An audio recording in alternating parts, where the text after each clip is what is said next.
বন্ধুরা, সেদিন সকালটা ছিল একেবারে অন্যরকম।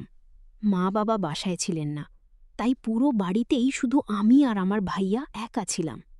রাতে ঠিকমতো ঘুম হয়নি, তাই সকাল গড়িয়ে দুপুরের দিকেও আমি ঘুমিয়েই ছিলাম। ঘরটা ছিল একটু অন্ধকার, জানালার পর্দা টানা। বাইরে থেকে আসা আলোর রেখা ঘরে ঢুকে ছায়া ফেলছিল। ঠিক তখনই দরজার খোলা শব্দ পেলাম। ধীরে চোখ খুলে দেখেই ভাইয়া আমার ঘরে ঢুকছে। মনে হচ্ছিল সময় যেন থমকে গেছে, বাতাসও কেমন ভারী হয়ে আছে। আমি ধীরে উঠে বসলাম। মনে পড়ল, মা বাবা তো বলেছিলেন বিকেলের আগে ফিরবেন না। তাহলে ভাইয়া হঠাৎ এখন আমার ঘরে কেন? বন্ধুরা, আমার নাম বিপাশা। আমি ক্লাস 10-এ পড়ি, আর আমার ভাইয়ার নাম কবির। সে কলেজে পড়ে। কিন্তু সেদিন যা ঘটেছিল তা এখনও ভাবলে আমার গায়ে কাঁটা দেয়। তো বন্ধুরা, আপনাদের এখন ঘটনাটা শুরু থেকে বলি, না হলে কিছুই বুঝতে পারবেন না। একদিন সকালবেলা মা বাবা আমার দাদিকে দেখতে হাসপাতালে গিয়েছিলেন, কারণ দাদি অসুস্থ ছিলেন। তারা সকাল সকালেই চলে গিয়েছিলেন, আর যাওয়ার আগে বলেছিলেন বিকেল নাগাদ ফিরব। আমি রাতে ঠিকমতো ঘুমাতে পারিনি, তাই সকালবেলাতেও গভীর ঘুমেছিলাম। ঘরের ভেতর তখন শুধুমাত্র আমি একাই ছিলাম। লাইট বন্ধ, দরজাও বন্ধ, চারদিক নিস্তব্ধ। ঠিক তখনই দরজার হাতলটা ধীরে ঘুরে গেল, আর দরজাটা কিঞ্চিৎ শব্দ করে খুলে গেল। আমি চমকে উঠলাম। দেখি ভাইয়া দাঁড়িয়ে আছে দরজার সামনে, মুখে হালকা হাসি, কিন্তু সেই হাসিটা কেমন যেন অচেনা লাগছিল। আমি অবাক হয়ে জিজ্ঞেস করলাম, এই সময় তুমি আমার ঘরে কেন? ভাইয়া কিছুক্ষণ চুপ করে রইল, তারপর ধীরে ধীরে ঘরের ভেতরে ঢুকে এলো। তার চোখে কেমন এক গভীর দৃষ্টি, যেন কিছু বলতে চাইছে, আবার লুকিয়েও রাখছে। বাতাসে এক অদ্ভুত ভারী ভাব ছড়িয়ে পড়ল। আমি অনুভব করছিলাম কিছু একটা ঠিক নেই। ভাইয়া হঠাৎ আমার বিছানার পাশে এসে বসল, তারপর নিচু স্বরে বলল, বিপাশা, আমি তোকে একটা কথা বলবো, কিন্তু কাউকে বলবি না কিন্তু। ঠিক সেই মুহূর্তে ভাইয়া আমার দিকে ঝুঁকে বলল, বিপাশা, তুই জানিস কি, আমরা যখন রাতে ঘুমাই বাবা মা কি করে সেটা আমরা কখনো দেখিনি, কিন্তু আমি আজ যা দেখেছি সেটা আমাদের জন্য খুবই গুরুত্বপূর্ণ, এবং তুই আর আমি সেটা একসাথে করতে পারি। আমি অবাক হয়ে বললাম, কি করা ভাইয়া, কি দেখেছিস? এসব আগে কখনো বলিনি।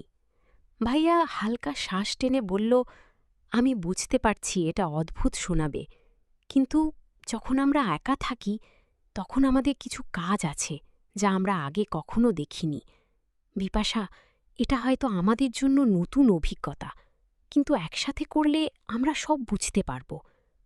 কবিত ভাইও ধীরে বলল, বিপাশা, আজ সকালটা আমাদের জন্য বিশেষ।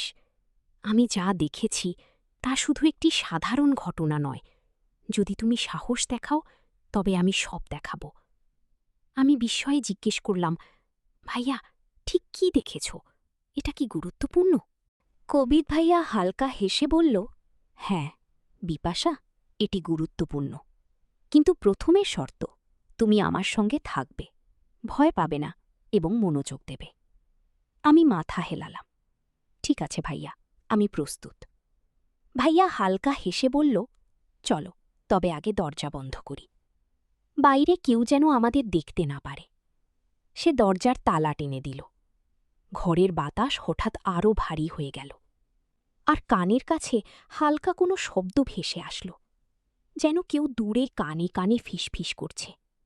বিপাশা, আজ আমি তোমাকে একটা গোপন জায়গা দেখাব, ভাইয়া বলল। সে আমাকে ধরে লিভিং রুমের দিকে এলো। ধাপে ধাপে আমরা এগুলাম, আর আমার হৃদয় বেজে উঠল দ্রুত। জানালার বাইরে সূর্যের আলো ঢুকছিল, কিন্তু ঘরের ভেতর সবকিছু যেন ছায়ার মতো গভীর। ভাইয়া কিছুক্ষণ চুপ করে রইল, তারপর গভীরভাবে আমার দিকে তাকিয়ে বলল, বিপাশা, তুই জানিস, একসময় আমি একটা মেয়েকে খুব পছন্দ করতাম। হয়তো তুই জানিস না, কারণ আমি কারো সঙ্গে তোকে পরিচয় করাইনি কখনো। সে আমার খুব কাছের ছিল। আমি অবাক হয়ে জিজ্ঞেস করলাম, ভাইয়া, মানে তোর গার্লফ্রেন্ড? ভাইয়া হালকা হেসে মাথা নাড়ল। হ্যাঁ, একরকম। কিন্তু অদ্ভুত ব্যাপার কি জানিস, সে দেখতে তোর মতোই ছিল, চোখ, চুল, হাসিটাও। মাঝে মাঝে তোকে দেখে মনে হয় তার কথা আবার ফিরে এসেছে। আমি কিছুটা চুপ করে রইলাম, তার কণ্ঠে বিষণ্ণতা অনুভব করতে পারছিলাম। তারপর কি হলো আমি ধীরে জিজ্ঞেস করলাম। ভাইয়া নিঃশ্বাস ফেলে বলল, সে একদিন হঠাৎ হারিয়ে গেল, কেউ জানে না কোথায় গেছে। ভাইয়া একটু চুপ করে আমার দিকে তাকিয়ে রইল, তারপর ধীরে বলল, বিপাশা, তোকে দেখলে আমার আগের গার্লফ্রেন্ডের কথা মনে পড়ে জানিস। তুই আর সে দেখতে অবিকল একরকম ছিলে। মাঝে মাঝে মনে হয় তুই আর সে যেন একই মানুষ। আমি কিছুটা অবাক হয়ে বললাম, ভাইয়া, আমি আসলে কিছুদিন ধরে একটা ব্যাপার খেয়াল করছিলাম।